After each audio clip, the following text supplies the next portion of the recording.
Bienvenue ici à Vignoux-sous-les-Aix, à quelques kilomètres de Bourges, dans un endroit pour le moins décalé, insolite, atypique, pour découvrir la collection de Twingo de Thomas Chatrex, le propriétaire de cette casse automobile, qui est avant tout un véritable passionné de bagnole, comme on en trouve rarement aujourd'hui. Car pour ne rien vous cacher, cet homme de 37 ans dispose d'une collection de près de 150 véhicules, bien conservés à l'abri des regards. Et je ne vous parle pas de toutes ces autos qui n'attendent que d'être broyés, mais plutôt de véritables trésors, de mines d'or. Mais aujourd'hui, c'est bien la Renault Twingo qui va nous intéresser, puisqu'elle fête cette année son 30e anniversaire. L'occasion était donc idéale pour revenir sur certaines de ses versions les plus exclusives de la première génération, lancée en 1993, et vous allez voir qu'elles sont quasiment toutes dans des états exceptionnels.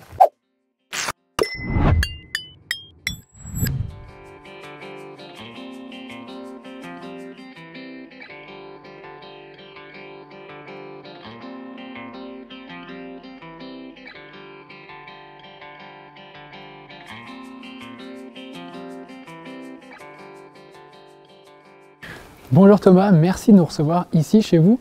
On est entouré de magnifiques Twingo de première génération. C'est votre collection. Pourquoi la Renault Twingo? Quand est-ce qu'elle a commencé cette collection? J'ai commencé, alors j'ai toujours été passionné d'automobile, donc c'est une entreprise familiale, on a toujours été dans l'automobile.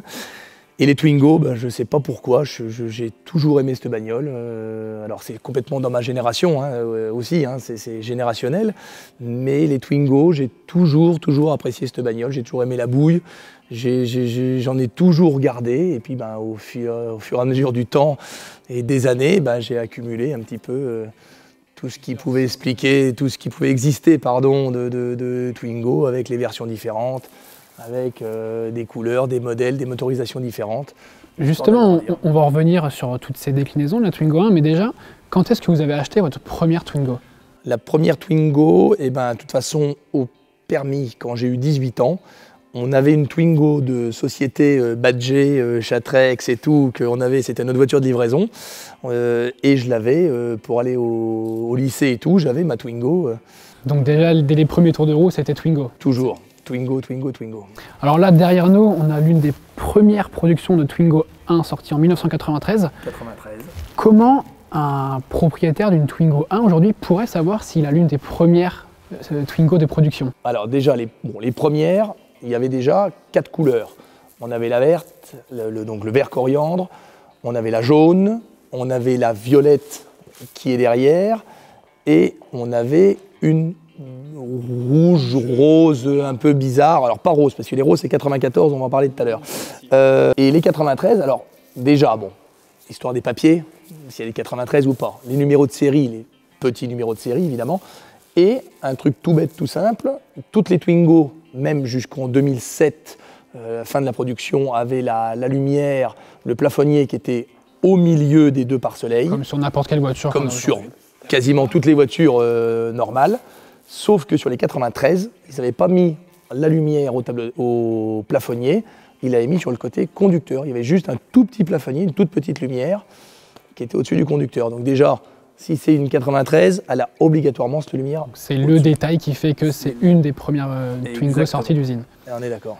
Alors on voit ici que toutes les Twingo sont dans un état de conservation impeccable, qui ont quand même 30 ans. Oui. Certaines sont quasiment très peu kilométrées aussi. Oui. Où est-ce que vous les avez dénichées, ces voitures? Alors ça, c'est au fur et à mesure de mes rentrées, parce que nous, notre activité première, c'est le recyclage automobile. Donc des fois, on en a qui arrivent normalement pour mourir chez nous, mais que j'y vois un intérêt. Donc au lieu de la détruire purement et simplement, si elle a un intérêt, je la rachète et je la garde dans ma collection. Pour moi, quoi. Je crois que c'est le cas même d'une des Twingo qui est ici, il me semble. Il y en a la bleue, c'est ça. Qui appartenait à une personne âgée. Exactement, la personne est décédée et son fils est venu me voir en me disant tiens, je vais avoir la Twingo à vendre. Est-ce que toi qui aimes les Twingo, la voilà dans la collection. Elle est là dans la collection. Alors il y a la 93 que j'ai réussi à sauver de la prime à la casse. Tout simplement parce que normalement elle était bonne pour la prime. J'ai réussi à l'acheter au client avant qu'elle passe chez le concessionnaire, que malheureusement elle aurait été détruite, broyée bêtement alors qu'elle avait à peine 60 000 km, première main. Donc celle-là, j'ai réussi à la sauver parce que, connaissant le client, et il me connaissait aussi. On a la Twingo, l'autre, la deuxième, la bleue, qui est arrivée elle aussi à l'entreprise avec un problème mécanique. Donc elle était en bon état de carrosserie, donc on a jugé bon de la garder, de remettre un moteur, de remettre une distribution, un embrayage et tout, et qu'elle soit en parfait état de marche. Et après d'autres, c'est des véhicules d'occasion que quand je vends un véhicule récent, plus récent, il y a des fois les reprises qui arrivent là-dessus. Et puis voilà comment on a la Tech Run, comment on a la Kenzo et la Elite. Mais justement, on va en revenir un petit peu. Alors, la Kenzo, c'est une des premières séries spéciales de la Twingo. Oui. À côté, on va dire qu'il y a dans la lignée la Elite, qui était là pour célébrer, on va dire, les 40 ans de l'agence de mannequins Elite. Comment est-ce que vous les avez dénichées, celles-ci? Est-ce qu'elles sont venues directement à vous? Est-ce que c'est une volonté de les avoir dans la collection? Alors, elles sont... Toutes mes voitures que j'ai de collection, c'est toujours les voitures qui viennent à moi. C'est très rare que j'aille les chercher, parce que déjà, j'ai pas le temps. Et de connaissances et de réputation, il y en a quand même pas mal qui arrivent à moi, parce que à force d'en avoir une, deux, trois, quatre, cinq, quand il y a une Twingo à vendre dans le coin, en général, je suis au courant. On sait à qui la vendre. Donc c'est pour ça qu'elles arrivent ici. Et qu'est-ce qu'elles ont de particulier, ces éditions spéciales Kenzo, Elite, par rapport à une Twingo classique? Alors en général, au niveau mécanique, au niveau motorisation, il n'y a pas grand-chose qui change. C'est surtout de l'esthétique. On va avoir des intérieurs de couleurs spécifiques, tout ce qui est boutons de chauffage, boutons de lève-vitre, qui sont spécifiques à chaque modèle. Des moquettes sur la Elite, sur la Kenzo, on a des moquettes bien particulières, en velours et tout, vraiment haut de gamme et des couleurs spécifiques, surtout pour l'époque. On va avoir des jantes alu, on va avoir des enjoliveurs spécifiques. Sur la Kenzo, on a les enjoliveurs qui sont montés quasiment que sur celle-là. Et puis après, on va avoir la Tech Run. La Tech Run, sa particularité, c'est plus son moteur, justement, à l'inverse. Là, voilà, c'est l'1,2 litre 16 soupapes, c'était le gros moteur des Twingo, et ils y avaient donné un petit look que les autres n'ont pas. Les pare-chocs peints, lisses peints, il n'y a que sur les Tech Run qui sont lisses et peints, même sur les initiales, ils sont toujours bitons, ils ne sont jamais couleur caisse. Donc ça, c'était vraiment la particularité, c'est ce qui lui donne un autre look par rapport aux autres, elle est complètement différente, voilà, alors qu'il y a juste des pare-chocs peints. On a aussi cette Twingo, donc première génération, 1994, celle-ci, couleur rose, totalement fonctionnelle, comme la plupart des autos qu'on a ici. Tout à fait. Alors celle-là, c'en est une de la collection, pas privée, mais on va dire de l'entreprise, parce que c'est un véhicule d'un de mes salariés, et qui vient tous les jours au travail avec. Vous avez aussi les employés qui aiment la Twingo. Et j'ai 3 de mes salariés qui ont des Twingo. Alors là, il n'y en a qu'une de représentée, parce que celle-là, elle est rose, elle est 94, elle est un peu spécifique. Les autres, c'est des modèles tout à fait communs, mais il y a une vraie culture de la Twingo chez nous. Alors on a aussi une Twingo qui est juste derrière moi, qui a la particularité d'avoir le toit ouvrant. Le toit ouvrant en toile, le open air, tout à fait. Et c'est aussi pour ça que je l'ai repris, celle-là. Ça, je l'ai repris sur une vente d'un véhicule. Et je l'ai gardé parce qu'à part le open air, elle n'a rien de spécifique. Mais le open air... Voilà, pour l'époque, on pouvait déjà rouler toit ouvrant. Bon, là, c'est plus forcément la saison idéale, mais... On est d'accord. Et c'est dans l'esprit, l'histoire de l'open air, c'est un peu dans l'esprit de la 2 chevaux. C'est-à-dire que c'est pas un vrai cabriolet, mais on a une toile qui fait toute la longueur de la voiture et qui est super sympa à rouler. Mais l'une des Twingo, je pense, qui est décalée, on va dire, de cette collection, on l'a juste en face de nous, c'est la Twingo Harlequin, et celle-ci, elle est unique. Elle est unique, tout simplement. On a voulu créer, alors c'est avec mes équipes, là, on avait ça comme projet, c'est de comment promouvoir la pièce d'occasion, la pièce de l'économie circulaire, quand on va sur des salons, sur des manifestations quelconques. Et on a eu l'idée de prendre une Twingo. Pourquoi une Twingo? Parce que j'aime les Twingo. Pourquoi les Twingo? On l'a fait cette année. C'était les 30 ans. Alors au début, on n'y avait pas forcément pensé, mais ça n'a rien gâché au plaisir. Et c'est surtout que l'avantage des Twingo, c'est que on a une multitude de choix, de couleurs possibles, imaginables, pour justement promouvoir la pièce d'occasion. On peut vendre un capot, si la voiture est rouge, on peut vendre un capot vert. On va tout de suite voir que c'est une pièce d'occasion.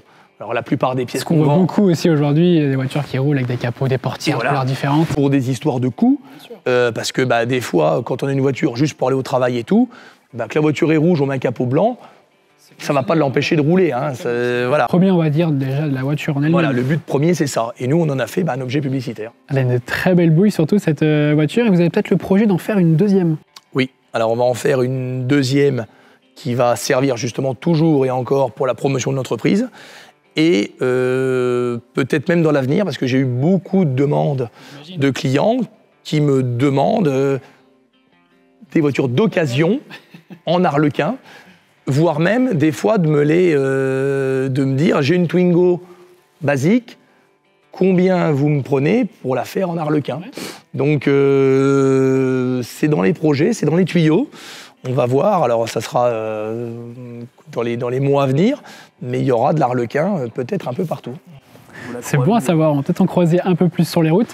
Bon, alors maintenant, on voit que la Twingo a 30 ans, donc forcément voiture de collection, une cote qui est de plus en plus grandissante. Oui. Est-ce que vous n'avez pas eu l'idée ou l'envie parfois d'en vendre certaines par rapport au prix d'achat et au prix qu'on peut voir aujourd'hui sur le marché? Alors dans l'idée, non, parce que je suis un vrai passionné, un vrai collectionneur. Et un collectionneur achète, ne vend pas. Donc je cherche toujours des modèles différents. Si je trouve une Perrier, si je trouve une autre rose magenta, si j'en achète des nouvelles, ça ne sera pas pour en vendre une, ça sera plôt pour agrandir la collection. L'idée, c'est d'agrandir la collection. Et celle qui vous ferait le plus plaisir, celle qui vous manque aujourd'hui dans la collection, ce serait laquelle? Alors, il y a une inaccessible et très rare, c'est la Lecoq. Alors évidemment, si j'avais une Lecoq, je serais le plus heureux des collectionneurs. Mais déjà, une belle Perrier, une belle Benetton, déjà. Pour venir avec la lignée exactement des Kenzo et des Elite. Des Kenzo et une Kiss Cool. Aussi. Sympa. Voilà. De toute façon, on sait que la Twingo de première génération a énormément de séries spéciales, séries limitées. Donc bon, il y a moyen d'agrandir encore la collection. Et c'est surtout qu'il y en a encore énormément en circulation. Oui. C'est ce qu'on disait tout à l'heure, 2,5 millions de ventes, 400 000 encore aujourd'hui en circulation, une Twingo de première génération. Il y a de quoi faire. Et pour en revenir sur la collection, la vente, ma collection de Twingo et de voitures en général, c'est jamais à but spéculatif. C'est pas de la spéculation, c'est par amour du véhicule, du véhicule en général, et pareil là, dans ce qu'apprécient les Twingo, mais c'est jamais pour faire de la spéculation. Donc quand quelqu'un me vend une Twingo, et ça ils le savent, et c'est aussi ça qui marche, on va dire, c'est-à-dire que on n'achète pas un prix pour en faire du commerce et faire du bénéfice. C'est pas du tout dans l'esprit, c'est vraiment d'agrandir la collection et peut-être même de la transmettre aux enfants, qui sont fans évidemment. Évidemment, alors, quand on est baigné dedans. Et puis bon, quand il y en a plein, et puis ça marche, qu'on ait 80 ans ou qu'on ait 5 ans, une Twingo, la grenouille, c'est accessible, voilà, ça a une belle bouille, et même aujourd'hui encore, on en voit beaucoup, enfin, ce qu'on disait, on en voit énormément rouler. C'est une voiture de jeunes, c'est une voiture même un peu familiale, parce qu'on l'appelait un peu le petit monospace de l'époque quand même, parce que c'est très spacieux. Comparé à la Twingo d'aujourd'hui avec son moteur à l'arrière. On a perdu un peu l'esprit Twingo dans la dernière, mais bon, ça reste une Twingo. Et je pose la question à l'inverse, du coup, cette fois, s'il fallait en garder qu'une seule, ce serait laquelle? Je dirais peut-être la Tech Run. Vraiment, si j'étais obligé, parce que la Tech Run, voilà, et si j'avais une Lecoq... Ça serait Lecoq. Évidemment, la Lecoq, on ne se poserait pas la question. C'est une question qui n'a même pas lieu d'être, parce qu'on sait très bien que quand on est collectionneur, l'idée, c'est d'agrandir encore le cercle dans lequel on est aujourd'hui. D'agrandir la collection et pas de... Voilà, parce qu'en fin de compte, elles ont toutes quelque chose de spécial. De particulier, parce qu'on va l'aimer, celle-là pour le look, l'autre on va l'aimer pour le toit, celle-là on va l'aimer pour l'histoire, c'est une 93. Celle-ci pour son intérieur, ses petits équipements. La bleue, eh ben, ça va être de l'affectif, parce que c'était quelqu'un que je connaissais, donc la personne est décédée, c'est son fils qui me l'a vendu, donc là c'est plus de l'héritage. Ouais. Donc là c'est plus de l'affection, c'est l'histoire qui va autour. Et des fois, l'histoire est des fois plus belle que le modèle. Surtout sur des véhicules âgés d'une trentaine d'années, elles ont forcément des histoires à raconter. On a tous un souvenir de cette passion aujourd'hui, que ce soit moi, que ce soit vous, en Twingo, forcément. Toujours. Mais on va peut-être parler d'un sujet qui va peut-être pas fâché un petit peu, mais que pensez-vous du rétrofit? Parce qu'on sait que la 2 chevaux y est passée, la 4L y est passée, la R5 qui vient d'être fraîchement homologuée. La prochaine, c'est la Twingo, la première génération. Oui. Qu'est-ce que vous pensez de ce rétrofit, le fait d'enlever le moteur thermique et de le remplacer par un moteur électrique?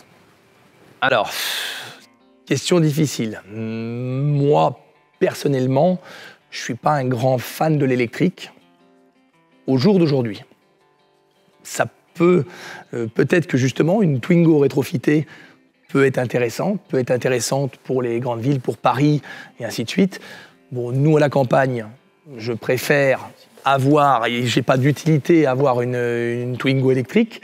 Après, si ça peut permettre de perdurer et de faire vivre cette voiture, pourquoi pas? Vous voyez, je suis pas sectaire. Le tout électrique, le tout thermique, je pense qu'on peut arriver à avoir un ensemble de plusieurs choses, et puis ça dépend de l'usage aussi. L'usage et l'emplacement géographique. Hein. Quand on est à Paris, d'avoir une Twingo 93, c'est peut-être un peu la galère. On est à Paris, on veut toujours avoir le charme et le look de l'ancienne, l'affaire électrique. Pourquoi pas? Mais en fait, c'est un peu comme les voitures d'aujourd'hui électriques, c'est suivant l'usage et l'utilisation de chacun. Exactement. Pour revenir un petit peu sur l'entretien, on a fait le tour tout à l'heure des voitures, on voit qu'elles sont toutes datées à contrôle technique de cette année. Donc elles sont toutes fonctionnelles, elles sont toutes très entretenues. Est-ce que vous avez le temps aujourd'hui, parce que vous avez aussi une autre collection beaucoup plus complète, de les faire rouler ces voitures?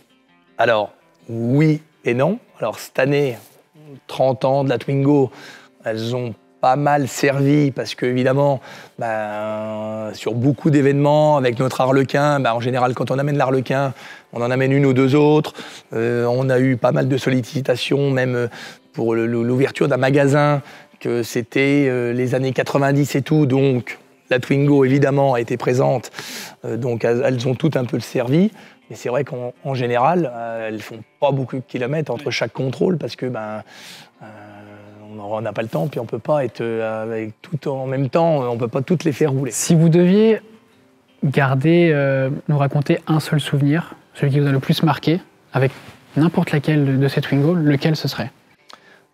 Twingo, je reviens à mes 18 ans avec ma Twingo société de l'entreprise, que le seul unique accident que j'ai eu, enfin accrochage sur la route, en circulation, c'était avec ma Twingo. Et est-ce qu'elle est ici Alors elle est toujours vivante, elle est dans un coin. On va justement la remettre au goût du jour. Donc ça va être un projet, quand on va avoir fait l'Harlequin, on va refaire notre... voilà, parce que surtout qu'elle a l'ancienne déco de l'entreprise. Hein. On a changé de logo et tout ça, mais elle a encore toutes les vieux badges et les vieilles pubs de l'époque. Donc elle est déjà vintage avant l'heure. Et le hasard, il y a mon chat qui arrive, c'est que j'allais chercher, alors c'était pas celle-là, mais l'entreprise, on a toujours eu des chats dans l'entreprise. Et j'allais chercher mon chat chez une dame à Bourges, parce qu'on n'est pas loin de Bourges, le soir, et je me suis fait enquiller ma Twingo avec mon chat à l'intérieur. Donc c'est parfait, là on dirait qu'elle l'a fait exprès. Donc là on a Dauphine, mais le chat qui était dans la Twingo, c'était Ariane, parce qu'évidemment tous nos animaux ont des noms de voitures. Logique. Alors il n'y en a pas qui s'appelle Twingo, parce que bon, ça colle pas trop. Et puis l'été, c'est jamais tombé dans l'année d'été. Mais voilà, donc le chat, le souvenir, le seul accident que j'ai eu. Je touche du bois, j'espère pas en avoir d'autres, mais on a une dame m'avait enquillé la porte. Alors c'était un accrochage, mais c'était avec une Twingo. Ouais. Le hasard ou pas le hasard, mais...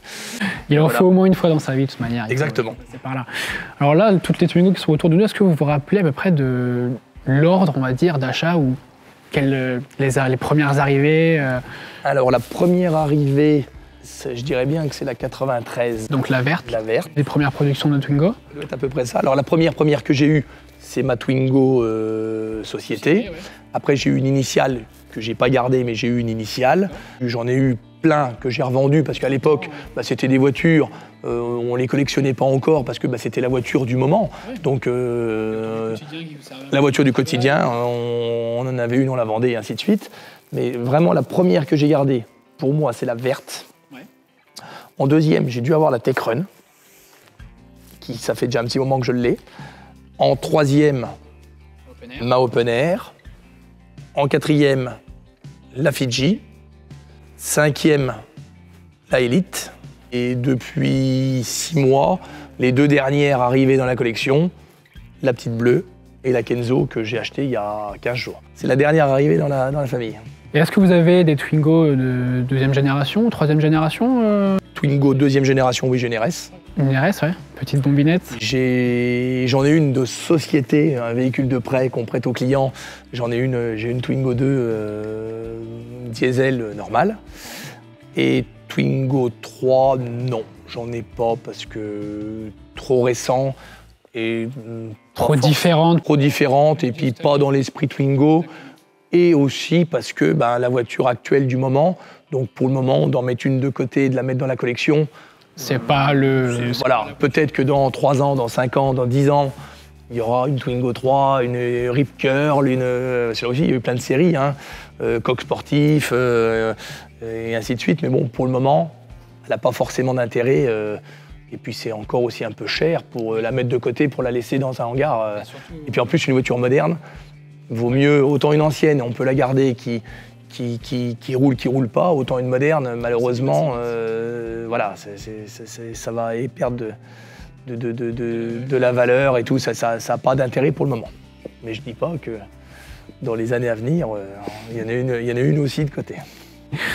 Merci beaucoup Thomas de nous avoir accueillis chez vous. C'est toujours un plaisir de... Vous êtes toujours les bienvenus chez Chatrex. On espère vous revoir très vite. Je crois que vous avez beaucoup d'autos d'exception qui nous feraient très plaisir. On espère pouvoir revenir très vite. Merci beaucoup encore. Merci, à bientôt. À bientôt. Et quelques jours après notre tournage, il semblerait que le Père Noël ait entendu les vœux de Thomas, puisqu'il l'a guidé sur le chemin d'une Twingo Perrier. Celle-ci va donc venir encore agrandir un peu plus la collection.